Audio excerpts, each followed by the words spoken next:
ตอนนี้ขี่รถออกจากหลวงพระบางขี่รถคิวเนาะออกจากเมืองหลวงมาพี่ตอนนี้5 โมงน่าจะมีหนทางเจือนอัดหนทางรถไปผู้ใดเนาะก็ต้องรถท่าน่าจะมีรถจกดินออกจอดบักไล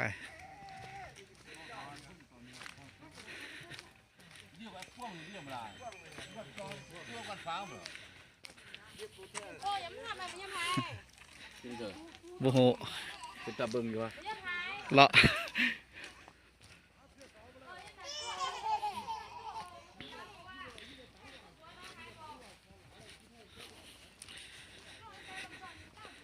ตายเลยได้ไปบ่นี่หันไปบ่ได้นี่บ่แม่นค่อยได้เพราะว่าอันห้องการหัวจองค่อยได้จองเปียค่อยหันบ่ได้ค่อยก็นอนนี่แหละคืนนึงแล้วเราถ้าทับแข่งมึงล่วงเลย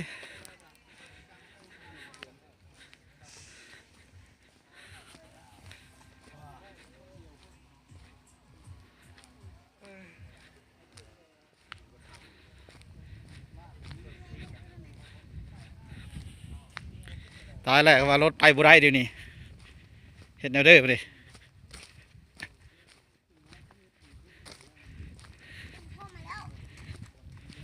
อะไรหัวหน้าไปได้อ่ะใครอันนี้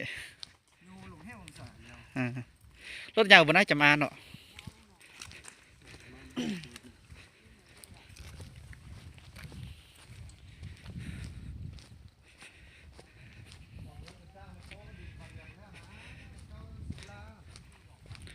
ตอนนี้อากาศเย็นนะท่าน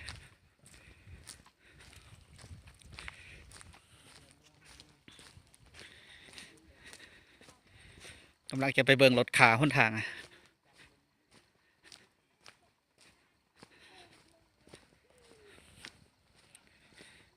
เส้นทางอันตรายหลายรถธรรมดาทั่วไปบ่ท่ามาแล้วเส้นทางอันตรายอันนี้เป็นรถคิวเขาจะจองปีให้ก็เลยต้องได้มาเส้นทางนี้ในใจว่าวันนี้จะไปฮอดวังเวียงบ่เนี่ย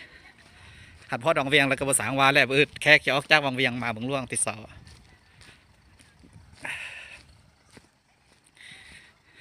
โอ้รถขายนี่ตาละ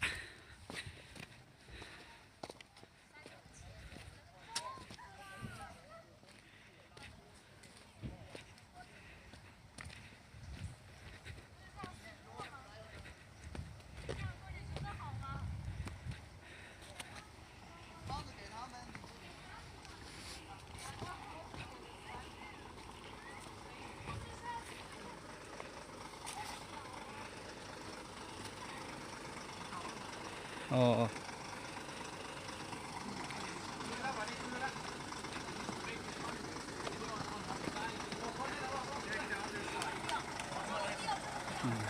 รถขารถนี้เอารถนี้ขึ้นโบขึ้นเดี๋ยวนี้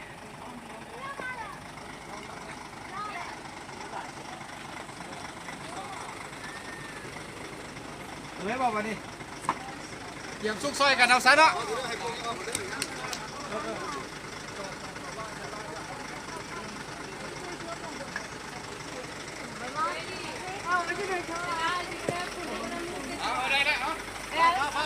Can you take Jalal?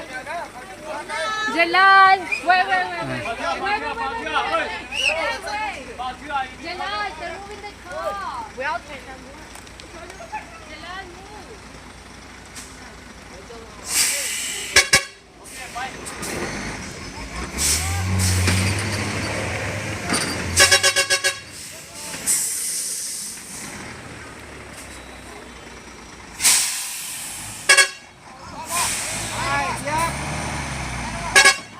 อ้าว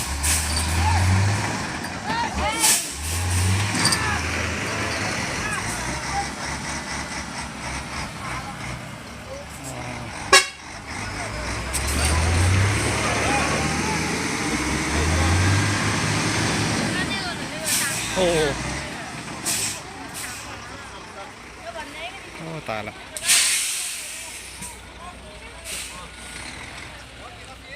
รถนี้บนน่าจะมาทางนี้เนาะ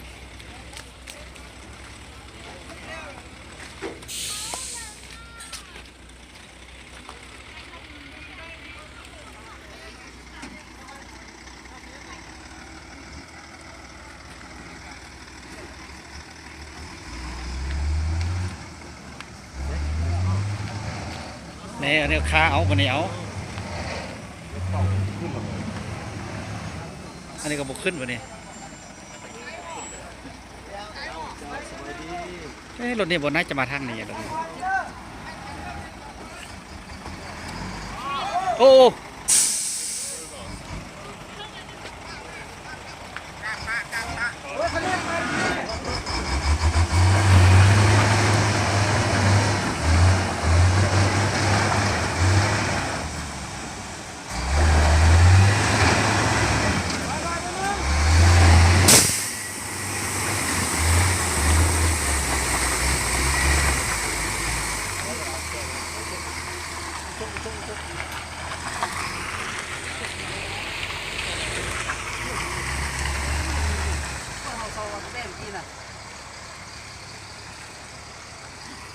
ยอมแล้วก็คันนี้กันเลย